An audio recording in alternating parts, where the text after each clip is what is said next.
এক ইহুদি যুবক আল্লাহর নবী সাল্লাল্লাহু আলাইহি ওয়াসাল্লামের কাছে এসে বলল, ইয়া রাসূলুল্লাহ, আমাকে কালেমা পড়ে মুসলমান বানিয়ে দেন।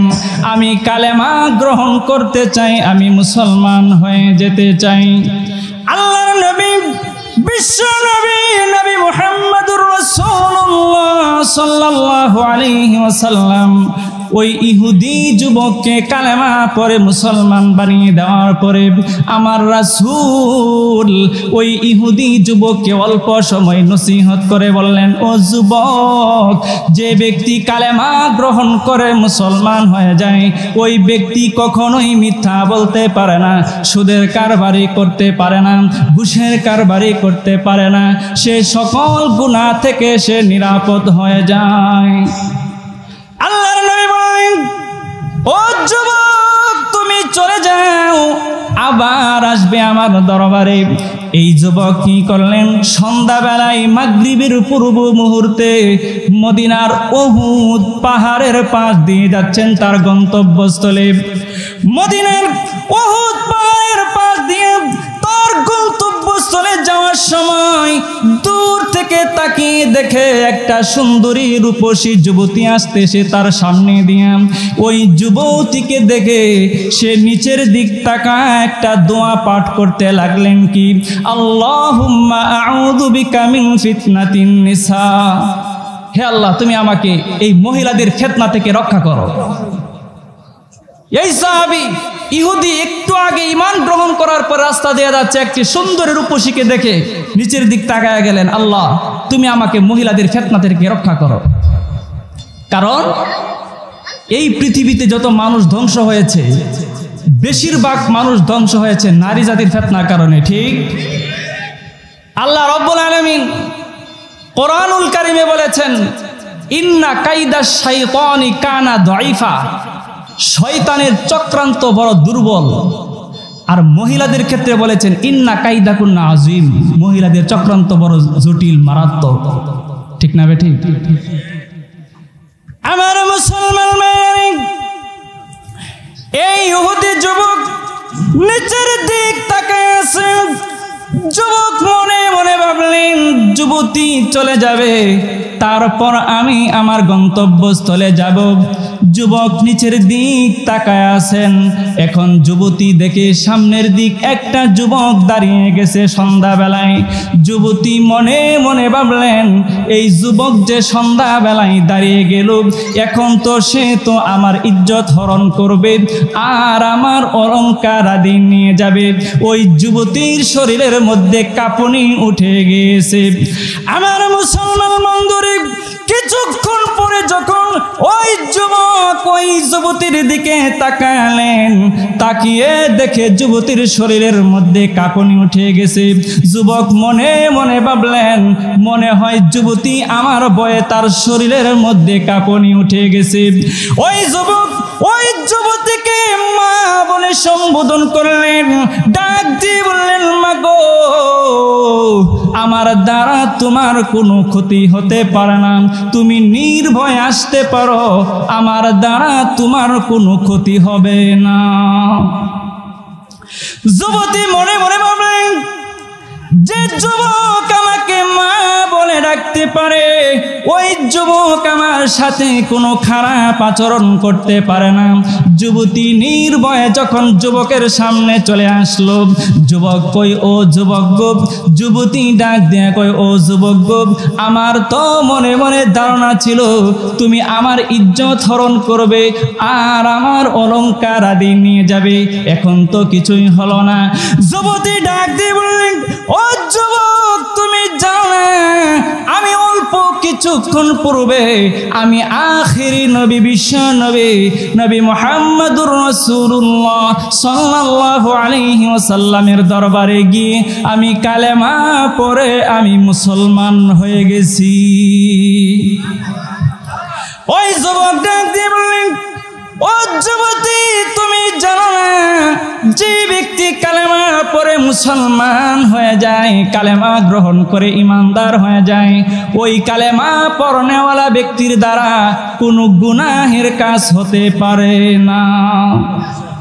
এই কালেমা পড়নেওয়ালা ব্যক্তি মিথ্যা বলতে পারে না, সুদের কারবারি করতে পারে না, ঘুষের কারবারি করতে পারে না, জিনা করতে পারে না। আমার মুসলমান বন্ধুগণ, ওই যুবকের স্টেটমেন্ট শুনে যুবতী ডাক দিয়ে বলেন, ও যুবক, যেই কালেমা পড়নেওয়ালা ব্যক্তির আখলাক চরিত্র এত উন্নত হয়ে যায় কালেমা পড়নেওয়ালার পরে, কালেমা পড়ার পরে, ও যুবক আমাকে নিয়ে চলো সেই বিশ্ব নবীর দরবারে, যে কালেমা পড়লে মানুষের চরিত্র এত উন্নত হয়ে যায়। আর দেরি নয়, আমিও সেই বিশ্ব নবীর দরবারে গিয়ে আমি কালেমা পড়ে মুসলমান হয়ে যাও। আমিও কালেমা পড়ে মুসলমান হয়ে যাব, আর দেরি নয়। যেই কালেমা গ্রহণ করলে মানুষের আখলাক আর চরিত্র এত উন্নত হয়ে যায়, আমিও সেই বিশ্ব নবীর দরবারে গিয়ে আমিও কালেমা পড়ে মুসলমান হয়ে যাব। সুবহানাল্লাহ। এর নাম হচ্ছে ঈমান, ঠিক না বেঠিক? এর নাম হচ্ছে ঈমান। একজন কালেমা পড়নেওয়ালা ব্যক্তি, সে কখনোই জবান দিয়ে মিথ্যা বলবে না, আরেকজনের ক্ষতি করবে না, সুদের কারবারি করবে না, ঘুষের কারবারি করবে না। এখন আমাদের ঈমান, আমরা নামাজও পড়ি, আবার সুদের কারবারিতেও 1 নাম্বার, ঠিক না বেঠিক? হজ করে আসছি 5 বার, কিন্তু এখনো আমাদের আপনার জুলুম নির্যাতন গুনাহ যায় না। এটা ঈমান না, এটা ঈমানের সাথে ঠাট্টামি করা, ঠিক না বেঠিক? এর নাম হচ্ছে ঈমান। এখন আপনার ঈমান মজবুত, এখন কি শুরু ভাই বলেন? এখন কি শুরু? আমল শুরু। ঈমানটা আপনার মজবুত করার পরে আপনি যখন আমল করবেন, কসম আল্লাহ, ঈমানটা মজবুত, আপনি 2টি রাকাত নামাজ আদায় করবেন। এই 2টি রাকাত নামাজ পড়ে আল্লাহর কাছে দোয়া করবেন, আল্লাহ গো, তুমি আমার জিম্মাদার হয়ে যাও। আপনার ঈমান মজবুত হওয়ার পরে আপনি যদি 2টি রাকাত নামাজ পড়ে আল্লাহর কাছে 2টি হাত তোলেন, আপনার 2টি রাকাত নামাজই আপনার নাজাতের জন্য জরিয়া হয়ে যাবে। কথা কোন ঠিক না বেঠিক? আমার আলোচনার বিষয়বস্তু হচ্ছে ঈমান ও আমলের গুরুত্ব ও ফজিলত সম্পর্কে। আজ আমি আপনাদের খেদমতে মহাগ্রন্থ আল কোরআনুল কারীম থেকে সূরা মারিয়াম থেকে 96 নম্বর আয়াতে কারিমা তেলাওয়াত করেছি। কোরআনুল কারীম ও হাদিস শরীফের আলোকে যে বিষয়টি নিয়ে আমরা আলোচনা করব তা হলো ঈমান ও আমলের গুরুত্ব ও ফজিলত সম্পর্কে। সরাসরি কোরআনুল কারীম ও হাদিস শরীফ থেকেই আলোচনায় আসব ইনশাআল্লাহ। আমাদের পেয়ারা হাবিব সাল্লাল্লাহু আলাইহি ওয়াসাল্লাম নবুয়ত প্রাপ্তির পরে মক্কাতুল মুকাররমায় অবস্থান করেছিলেন 12 বছর 5 মাস 2 দিন। 12 বছর 5 মাস 2 দিনে আমাদের প্রাণের নবী সাল্লাল্লাহু আলাইহি ওয়াসাল্লামের উপরে আল্লাহ পাক সূরা নাজিল করেছেন 87টি। এই 87টি সূরা আল্লাহ পাক নাজিল করেছেন মক্কাতুল মুকাররমায় ঈমান সম্পর্কে। ঠিক তদ্রূপভাবে আল্লাহর রাসূল সাল্লাল্লাহু আলাইহি ওয়াসাল্লাম মদিনাতুল মুনাওয়ারায় নবুয়ত প্রাপ্তির পরে অবস্থান করেছেন 10 বছর 6 মাস 9 দিন। এই 10 বছর 6 মাস 9 দিনে আল্লাহ রব্বুল আলামিন নবীজির উপরে সূরা নাজিল করেছেন 27টি। আর এই 27টি সূরা হচ্ছে আমল সম্পর্কে। সুতরাং এই গোটা কোরআনুল কারীম, এই কোরআনটা হচ্ছে আপনার ঈমান আর আমল। গোটা কোরআনটা কি ভাই? ঈমান আর আমল। আল্লাহ পাক মক্কায় নাজিল করেছেন ঈমান, আর মদিনায় নাজিল করেছেন আমল। যার জন্য আল্লাহ রব্বুল আলামিন বলেন, ফামান আমানা ওয়া আসলাহা ফালা খাউফুন আলাইহিম ওয়ালা হুম ইয়াহজানুন। যে ব্যক্তি, যারা ঈমানকে মজবুত করে নেবে এবং নিজেদের আমলকে সংশোধন করে নেবে, ঈমান আর আমল যাদের মজবুত হয়ে যাবে, আমার আল্লাহ কয় ফালা খাউফুন আলাইহিম ওয়ালা হুম ইয়াহজানুন, তাদের কোনো চিন্তা নেই এবং তাদের কোনো ভয় নেই। সুবহানাল্লাহ, একটু জোরে বলা যাবে না? তাদের কোনো চিন্তা নেই এবং তাদের কোনো কি নেই, ভয় নেই। আমার আল্লাহ কয় এই ঈমান আর আমল মজবুত থাকার কারণে আমি আমার ওই বান্দার জন্য দুনিয়াতে আমি তাকে ইজ্জতের জিন্দেগি দান করব, আর মৃত্যুবরণ করার সাথে সাথেই তার জন্য জান্নাতের সমস্ত নাজ নিয়ামত প্রস্তুত। শর্ত কয়টা? কথা কোন, শর্ত কয়টা? ঈমান, আমল। এখন আসুন, যেই ঈমানের মাধ্যমে আল্লাহ পাক আমাদেরকে জান্নাত দান করবেন, এই ঈমানের পরিধি, এই ঈমানের মাপকাঠি কতটুকু এবং এই ঈমান কাকে বলে আমাদের জানার দরকার আছে না নাই? কথা কোন, আছে না নাই? আমার মুসলমান ভাই, আল্লাহ রাব্বুল আলামিন বলেন, মান আমানা বিল্লাহি ওয়াল ইয়াউমিল আখির ওয়াল মালাইকাতি ওয়াল কিতাবি ওয়ান নাবিয়্যিন। আল্লাহ রাব্বুল আলামিন বলেন, ঈমানের ভিত্তি হলো পাঁচটি। এক নম্বর ঈমানের ভিত্তি হলো আল্লাহ তাআলার প্রতি ঈমান। মান আমানা বিল্লাহি, আল্লাহ তাআলার প্রতি ঈমান। দুই নম্বরে হচ্ছে ওয়াল ইয়াউমিল আখির, আখিরাতের দিবসের প্রতি ঈমান। তিন নম্বরে হচ্ছে ওয়াল মালাইকা, ফেরেশতাদের প্রতি ঈমান। চার নম্বর হচ্ছে ওয়াল কিতাব, কিতাবের প্রতি ঈমান। এখানে কিতাব দ্বারা উদ্দেশ্য হলো কোরআনুল কারীম। আমার মুসলমান বন্ধুগণ, আল্লাহর নবীর বিবি আম্মা জান আয়েশা সিদ্দিকা রাদিয়াল্লাহু তাআলা আনহার গণনা অনুযায়ী কোরআনুল কারীমের আয়াত হলো ৬৬৬৬টি। আমার মুসলমান বন্ধুগণ, এই ৬৬৬৬টি আয়াতে কারিমার ভিতরে কোনো ব্যক্তি যদি একটি আয়াতকে অথবা একটি হরফকে অস্বীকার করে, তার ঈমান থাকবে না যাবে? ঈমান থাকবে নাকি? এখন যারা বলে যে কোরআনের সাথে রাজনীতির কোনো সম্পর্ক নাই, যারা কোরআনকে রাজনীতির সাথে সংমিশ্রণ করতে চায় না, তাদের ঈমান আছে না গেছে? কথা কোন, আছে না গেছে? এই বাংলার জমিন ওলামায়ে কেরামের জমিন, এই বাংলার জমিন মসজিদ মাদ্রাসার জমিন, এই বাংলার জমিন ওলিয়া উলিয়াদের জমিন, এই বাংলার জমিনে যারা কোরআনের বিপক্ষে কথা বলবে, এদের বাংলার জমিনে কোথায় হবে না। কথা কোন, ঠিক না বেঠে? ঈমানের ভিত্তি হলো কোরআন। কোরআনকে মনে প্রাণে বিশ্বাস করতে হবে, ঠিক না বেঠে? আমার মুসলমান বন্ধুগণ, ৪ নম্বর ঈমানের ভিত্তি হলো কোরআনুল কারীম। কোরআনুল কারীমকে মনে প্রাণে বিশ্বাস করতে হবে আর প্রতি ঈমান আনতে হবে। ৫ নম্বর ঈমানের ভিত্তি হলো আন-নবীন, নবীদের প্রতি ঈমান। এই ৫টি হলো ঈমানের ভিত্তি। যেই ব্যক্তির ঈমানটা মজবুত হয়ে যাবে, এখন তার আমল শুরু হয়ে যাবে। সুবহানাল্লাহ। ঈমান মজবুত, এখন কি শুরু? আমল শুরু। এই ৫টা ঈমানের ভিত্তি। এখন আপনার ঈমানটা কেমন মজবুত হতে হবে? আমার মুসলমান বন্ধুরা, আল্লাহ রাব্বুল আলামিন বলেন, ইন্নাল্লাযীনা আমানু ওয়া আমিলুস সালিহাতি সায়াজআলু লাহুমুর রাহমানু উদ্দা।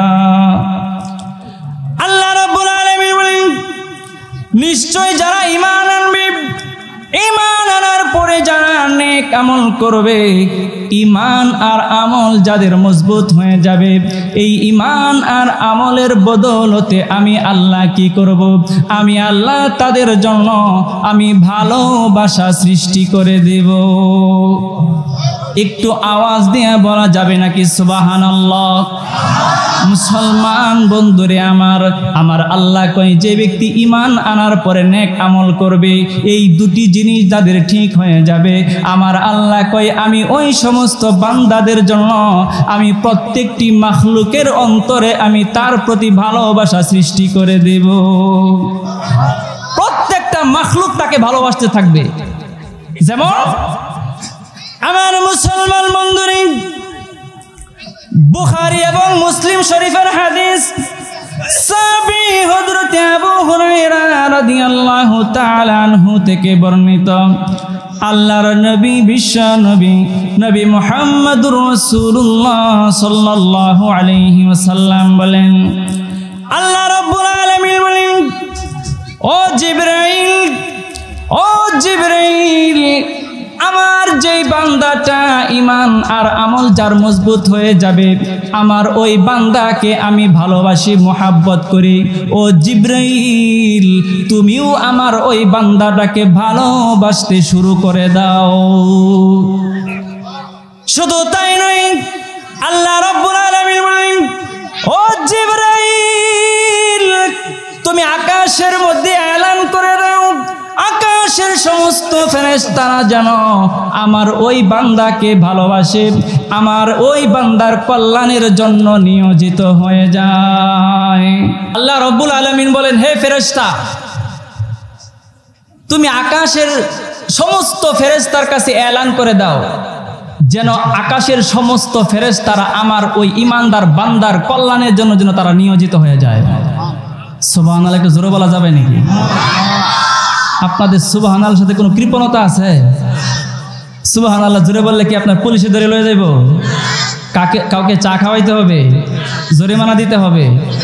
সুবহানাল্লাহ বলে খুশি হবে কে? কথা কোন কে? এই জন্য আকাশ বাতাস মুখরিত করে আমার আল্লাহকে সন্তুষ্ট করার জন্য জবানকে খুলে দিয়ে আরেকবার বলি সুবহানাল্লাহ।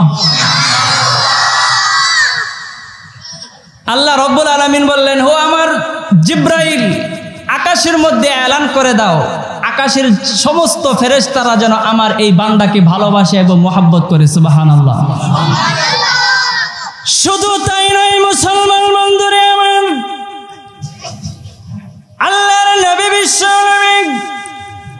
নবী মুহাম্মদুর রাসূলুল্লাহ সাল্লাল্লাহু আলাইহি ওয়াসাল্লাম বলেন, ফেরেশতা জমিনের ভিতরেও এলান করতে থাকে, জিবরাইল, ও জমিনের মাখলুক, ও জমিনের সমস্ত মাখলুক শুনে নাও, এই বান্দাটাকে আমার আল্লাহ ভালোবাসে এবং আমিও ভালোবাসি, আসমানের সমস্ত ফেরেশতারাও ভালোবাসে। ও জমিনের মাখলুক, তোমরাও শুনে নাও, তোমরাও এই ব্যক্তিকে ভালোবাসো এবং এই ব্যক্তির কল্যাণের জন্য তোমরা নিয়োজিত হয়ে যাও। এই ব্যক্তির কল্যাণের জন্য তোমরা সার্বক্ষণিক নিয়োজিত থাকো। ফর এক্সাম্পল, একটা উদাহরণ, কেউ কথা বলবো না, এদিকে তাকাই। এক্সাম্পল, একটা উদাহরণ, আপনাদের এই গফরগাঁওয়ের একজন কিংবদন্তি আলেম ছিলেন মাওলানা শামসুল হুদা পাঁচবাগী রহমতুল্লাহি আলাইহি, ঠিক কিনা? শামসুল হুদা পাঁচবাগী রহমতুল্লাহি আলাইহি,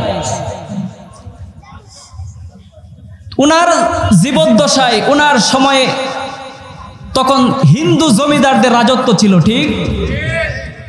তখন হিন্দু জমিদাররা মুসলমানদের উপর নির্যাতন করত। তৎকালীন সময়ে আপনার হুসেনপুর সাপ্তাহিক একটা বাজার হতো বৃহস্পতিবারে। এটা আমি জানলাম কেমনে? আমি ওনার জীবনী থেকে আমি পড়েছি, আজকে ও রিচার্জ করে আসছে, এটা বইটা পড়ে আসছে। হুসেনপুর বাজার প্রতি বৃহস্পতিবার একটা বাজার বসতো। কৃষক যারা পণ্য নিয়ে যেতেন ওই বাজারে, তখন হিন্দু জমিদাররা তাদের মন মতো তোলা তুলত, তাদের থেকে আপনার খাজনা নিত, তাদের উপর নির্যাতন করত। সকল কৃষক মিলে মাওলানা শামসুল হুদা পাঁচবাগী রহমতুল্লাহি আলাইহি ওনার কাছে গিয়েছেন যে আপনি এই জামানার শ্রেষ্ঠ আলেম,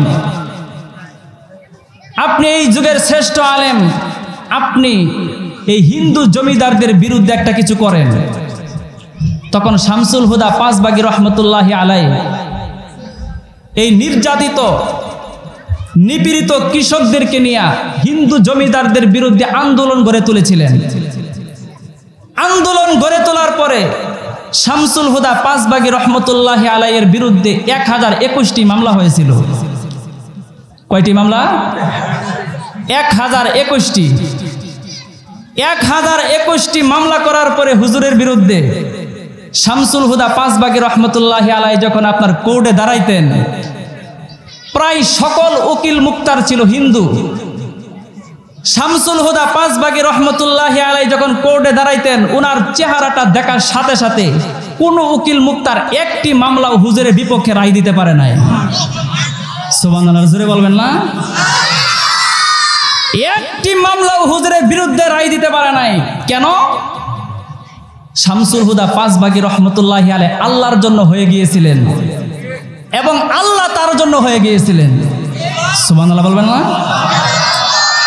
যার জন্য মুসলমান বলতে চাই, এই গফরগাঁওয়ের জমিন, ওলামায়ে কেরামের জমিন, এই গফরগাঁওয়ের জমিন ওলিয়া উলিয়াদের জমিন, এই গফরগাঁওয়ের জমিন মসজিদ মাদ্রাসার জমিন, এই গফরগাঁওয়ের জমিনে কোন সন্ত্রাসী সাদাতি, কোন সন্ত্রাসী আতাতি এই গফরগাঁওয়ের জমিনে এদের ঠাঁই হবে না। কথা কোন ঠিক না বেঠে? এদের আস্তানা গড়িয়ে দিতে হবে। কথা কোন ঠিক না বেঠে? কোন এতাতি সন্ত্রাসীদের বাংলার জমিনে তথা এই গফরগাঁওয়ের জমিনে আস্তানা না করতে পারে। এই জন্য আমরা প্রস্তুত আছি তো ইনশাআল্লাহ, প্রস্তুত আছি তো ইনশাআল্লাহ। আল্লাহ পাক কবুল করেন, সবাই বলে আমিন। মাওলানা শামসুল হুদা পাঁচবাগী রহমতুল্লাহি আলাইহি ওনার আন্দোলনে যেমন করে হিন্দু জমিদাররা এদেশ ছাড়তে বাধ্য হয়েছিল, এই বাংলার জমিনে, এই গফরগাঁওয়ের জমিনে ওলামায়ে কেরামের দাপটে যেন সন্ত্রাসী এতাতি এদের আস্তানা এই গফরগাঁওয়ের জমিনে না থাকে। কথা ঠিক না বেঠে? এই জন্য আমরা সুচ্চার আছি তো ইনশাআল্লাহ। কথা কোন সুচ্চার আছি তো ইনশাআল্লাহ। আল্লাহ পাক কবুল করেন, সবাই বলে আমিন। আমার মুসলমান বন্ধুরা, আল্লাহ রাব্বুল আলামিন বলেন, ওয়ালাউ আন্না আহলাল কুরা আমানু ওয়াত্তাকাউ লাফাতাহনা আলাইহিম বারাকাতিম মিনাস সামাই ওয়াল আরদ। আল্লাহ রাব্বুল আলামিন বলেন, যারা ঈমান আনবে, ঈমান আনার পরে যারা তাকওয়া অবলম্বন করবে, তাকওয়া এর অর্থ হচ্ছে আল্লাহ তাআলার ভয়। ঈমান আনার পরে যারা তাকওয়া অবলম্বন করে আল্লাহ তাআলাকে ভয় করে গুনাহ থেকে বিরত থাকবে, গুনাহ থেকে বিরত থেকে যারা নেক আমল করবে, ঈমান আর আমল যাদের ঠিক হয়ে যাবে, আল্লাহ রাব্বুল আলামিন বলেন যাদের ঈমান আর আমল মজবুত হয়ে যাবে, এই ঈমান আর আমল মজবুত হওয়ার কারণে আমি আল্লাহ রাব্বুল আলামিন আমার আকাশের যত রহমত আর বারাকাতের দরজা আছে, আমি ওই বান্দার জন্য আসমান আর আসমানের সমস্ত রহমত আর বারাকাতের দরজা আমি ওই বান্দার জন্য খুলে দিব। আমার সমস্ত আসমানের সমস্ত রহমত আর বারাকাতের দরজাগুলি আমি ওই বান্দার জন্য খুলে দেব। সুবহানাল্লাহ। বাবারা কেউ কথা বলবা না, এদিকে এদিকে তাকায়, ছোট্ট বাবারা এদেরকে একটু চুপ করে দেন। এই যে এদিকে তাকায়, এদিকে তাকায়, এদের আওয়াজ কানে আসলে আর কথা আসে না। কেউ কথা বলবো না আমরা, ঠিক আছে? আমার আল্লাহ কয়, যে ব্যক্তি ঈমান আনবি, ঈমান আনার পরে তাকওয়া আল্লাহর ভয় অন্তরে ঢুকায়া গুনাহ থেকে বিরত থাকবে, ঈমান আর আমল যাদের মজবুত হয়ে যাবে, এই দুটি ঠিক থাকার কারণে আমি আল্লাহ আসমানের সমস্ত রহমত আর বারাকাতের দরজা আমি ওই বান্দার জন্য খুলে দিব। কেমন করে খুলে দিবেন? আমার মুসলমান বন্ধুরে, আপনারা সবাই জানেন ফেরাউনের বিবি আসিয়ার ঘটনা। আমার জবান থেকে একটু শুনেন। ফেরাউন যখন তার বিবি আসিয়াকে বলল, ও আসিয়া, তুমি আমার উপরে ঈমান আনো, আমি হচ্ছি রব, আমি হচ্ছি পালন করতাম। আসিয়া কয়, না না না, আমি তোমার উপরে ঈমান আনবো কেন? আমার রব তো এক আল্লাহ, যিনি আমাকে সৃষ্টি করেছেন, যিনি তামাম পৃথিবী সৃষ্টি করেছেন। ফেরাউন ডাক দিয়ে কই, ও আসিয়া, তুমি যদি আমার উপরে ঈমান না আনো তাহলে কিন্তু আমি তোমাকে কঠিন শাস্তি দেব, আমি তোমাকে হত্যা করে ফেলব। আসিয়া কয়, ও ফেরাউন, তোমার যা ইচ্ছা তাই করতে পারো, কিন্তু তারপরেও আমি আল্লাহর উপর থেকে ঈমান ছাড়ব না। এবার ফেরাউন ডাক দিয়ে কই, ও আমার কর্মচারীরা, তোমরা শোনো একটি কথা কই কি, তোমরা একটি লম্বা এবং পাশ দিকে একটি তক্তা নিয়ে এসো, ওই তক্তার মধ্যে কিছু ধারালো পেরেক লাগায়া দাও। ওই ধারালো পেরেকগুলা যখন উপরের দিক উঠে থাকবে তখন আসিয়াকে ওই ধারালো পেরেকের উপরে চিৎ করে শোয়া দিবা। আমার মুসলমান বন্ধুগণ, ফেরাউন এই হুকুম করার পরে একটি লম্বা আর পাশ দিকে একটি তক্তা নিয়ে আসলো, তার উপরে ধারালো কিছু পেরেক খাড়া হয়ে আছে। আমার মুসলমান বন্ধুগণ, ওই জালিমরা আসিয়াকে ধরে নে ওই খাড়া ধারালো পেরেকের উপরে আসিয়াকে চিৎ করে শোয়া দিয়েছে, চিৎ করে শোয়া দিয়েছে। চিৎ করে শোয়া দেওয়ার পরে আসিয়া একটা আওয়াজ দিয়া চিৎকার দিয়া বলে, আল্লাহ, ও আমার মাবুদ, তুমি কি তাকায়া দেখো না আমি কেমন করে এত নির্যাতন সহ্য করব? আমার আল্লাহ ডাক দিয়ে বলেন, ও আসমানের ফেরেশতারা রে, তোরা তাকিয়ে দেখ, আমার আসিয়া ঈমান আনার কারণে, আমলটা মজবুত করার কারণে আমার আসিয়াকে কেমন করে নির্যাতন করা হচ্ছে।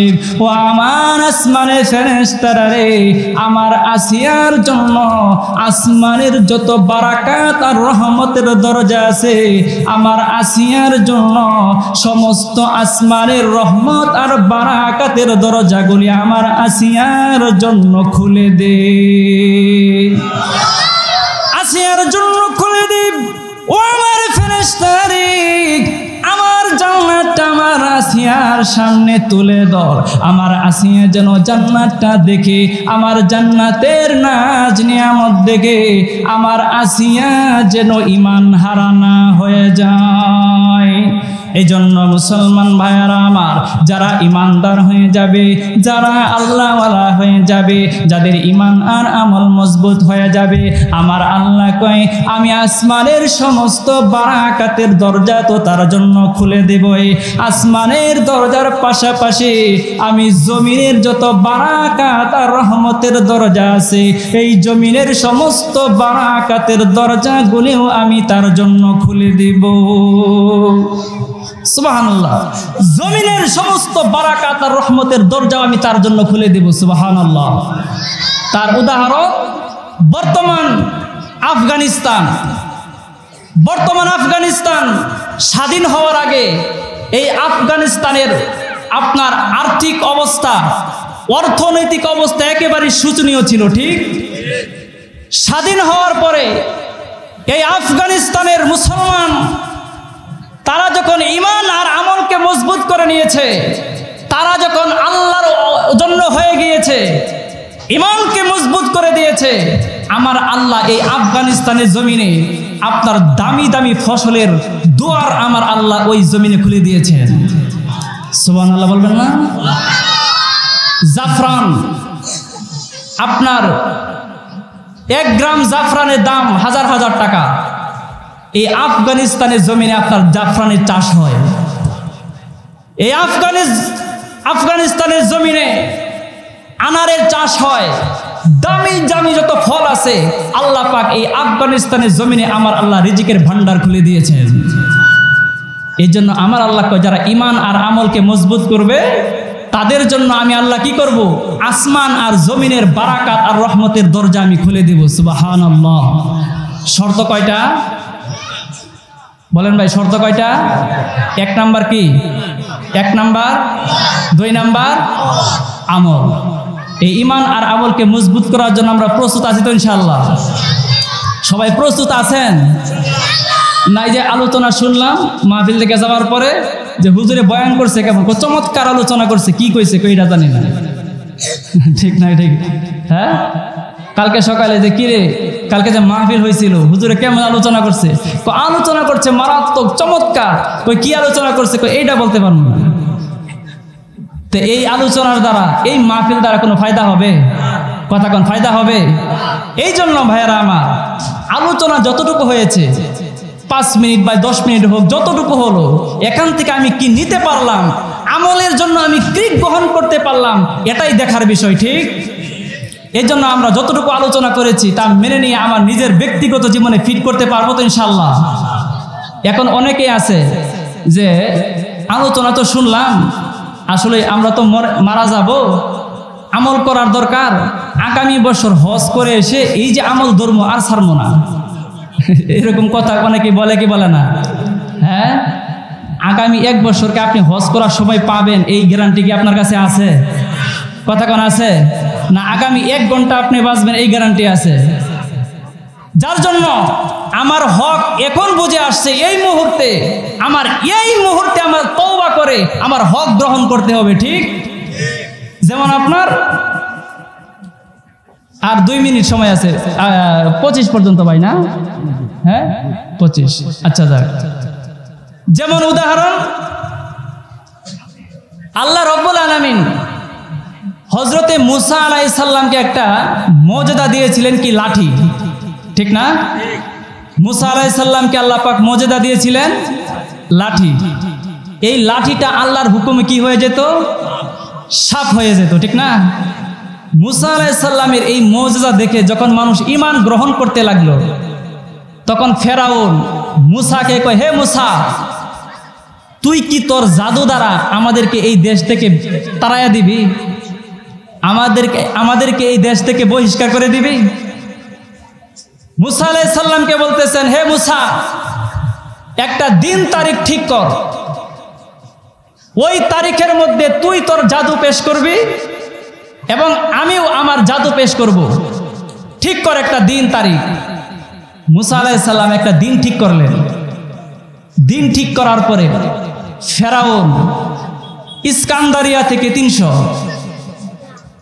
রোম থেকে 300, পারস্য থেকে 300, মোট 900 জাদুকর ভাড়া করে এনেছিলেন। কয়শো? 900। এই 900 জাদুকরের প্রত্যেকের হাতে একটি করে লাঠি আর একটি করে দড়ি, আর মুসা আলাইহিস সালামের হাতে একটি লাঠি। মুসা আলাইহিস সালাম একা, আর তার বিপক্ষে কয়জন? কথা কোন কয়জন? 900। এই 900 জাদুকর আনার পরে মুসা আলাইহিস সালামকে বললেন, হে মুসা, আপনি কি আগে নিক্ষেপ করবেন না আমরা করব? এখন মুসা আলাইহিস সালাম বললেন, না, আপনারাই আগে নিক্ষেপ করেন, তারপর আমি করব। নবী না, নবী তো নিজস্ব কোনো তার শক্তিতে আসে নাই। কার শক্তিতে আসছে? কথা কোন কার? আল্লাহ। এই 900 জাদুকর তাদের লাঠি আর দড়ি মাটির মধ্যে ছেড়ে দিয়েছে।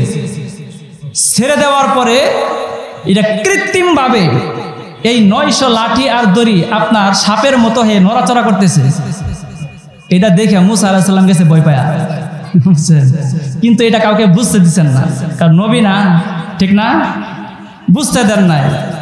আমার আল্লাহ কই, হে মুসা, তুমি ভয় পাও না, তোমার ডান হাতে যে লাঠিটা আছে এই লাঠিটা জমিনে নিক্ষেপ করো। আল্লাহর হুকুমে মুসা আলাইহিস সালাম যখন এই লাঠিটা জমিনের মধ্যে নিক্ষেপ করলেন, নিক্ষেপ করার সাথে সাথে এই লাঠিটা আল্লাহর হুকুমে সাপ হয়ে এই 900 আপনার কৃত্রিম সাপকে সাথে সাথে গিলে ফেলেছে। সুবহানাল্লাহ, জোরে বলা যাবে না? 900 জাদুঘর এই দৃশ্য দেখা সবাই আচানক সর্বনাশ করছে। কই নিঃসন্দেহে এই মুসা জাদুকর নয়, নিঃসন্দেহে সে আল্লাহর পয়গম্বর। সুবহানাল্লাহ। এই 300 জাদুঘর ফেরাউন রে কয়, ভাইজান, দাদাজি, আপনি এখানে একটু বসেন, আমাদের একটা পরামর্শ আছে। এই 900 জাদুঘর গোপনে যায় পরামর্শ করলেন, কি? ভাই দেখ, আমাদের 900 কৃত্রিম সাপ, এই মুসার লাঠিটা সাপ হওয়ার পরে আমাদের এই 900 কৃত্রিম সাপকে খেয়ে ফেলেছে। নিঃসন্দেহে মুসা জাদুকর নয়, সে নিঃসন্দেহে আল্লাহর পয়গম্বর, এতে কোনো সন্দেহ নাই। কই চল আর দেরি নয়, আমরা এক্ষুনি গিয়া আমরা আল্লাহর উপরে ঈমান আনি, মুসার উপরে ঈমান আনি, আমরা এক আল্লাহ তাআলার উপরে ঈমান আনি, আমরা ঈমানদার হয়ে যাই। 900 জাদুঘর এক যুগে এসে ফেরাউন রে কয়, ও ফেরাউন, কয় কি? আমরা আর তোমাকে আল্লাহ মানি না। কয় কি এটা? কয় আমি তোদেরকে ভাড়া করে আনলাম এত কষ্ট করে, এখন তোরা বলছিস আমার উপর ঈমান আনস না? ফেরাউন কয় তোদেরকে আমি কঠিন শাস্তি দিব।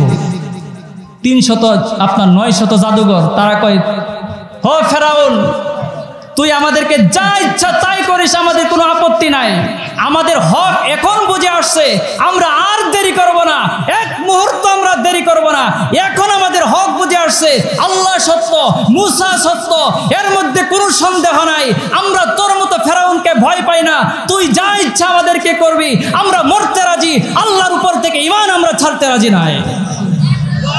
এজন্য গফরগাঁওয়ের ভাইয়ারা আমার হক এখন বুঝে আসছে, আমার আমল করতে হবে, আমার মধ্যে মরতে হবে, আমার মৃত্যুর পরে আমার ঈমান আর আমল ছাড়া আমাদের কোনো গতি নাই, আমার কোনো সাথী হবে না। এই জন্য এখন বুঝে আসছে, আমি এখন থেকে আমল শুরু করব, এখন থেকে আমি নামাজ শুরু করব, আমি আর গুনাহ করব না, এই আমরা প্রতিজ্ঞা করতে পারি ইনশাআল্লাহ। আল্লাহ তাআলা সবাইকে ঈমান আর আমল বানায়া, আল্লাহ তাআলা আমাদেরকে ঈমান আর আমলকে মজবুত করে আমাদেরকে মরার তৌফিক দান করেন, সবাই বলি আমিন। যে সমস্ত ব্যবসায়ী ভাইরা এই মাহফিলের আয়োজন করলেন, আমরা সকলেই দোয়া করব আল্লাহ পাক যেন সবাইকে হায়াতে তয়্যিবা নসিব করেন এবং হেদায়েতের মতো মহা দৌলত দান করেন, সবাই বলি আমিন।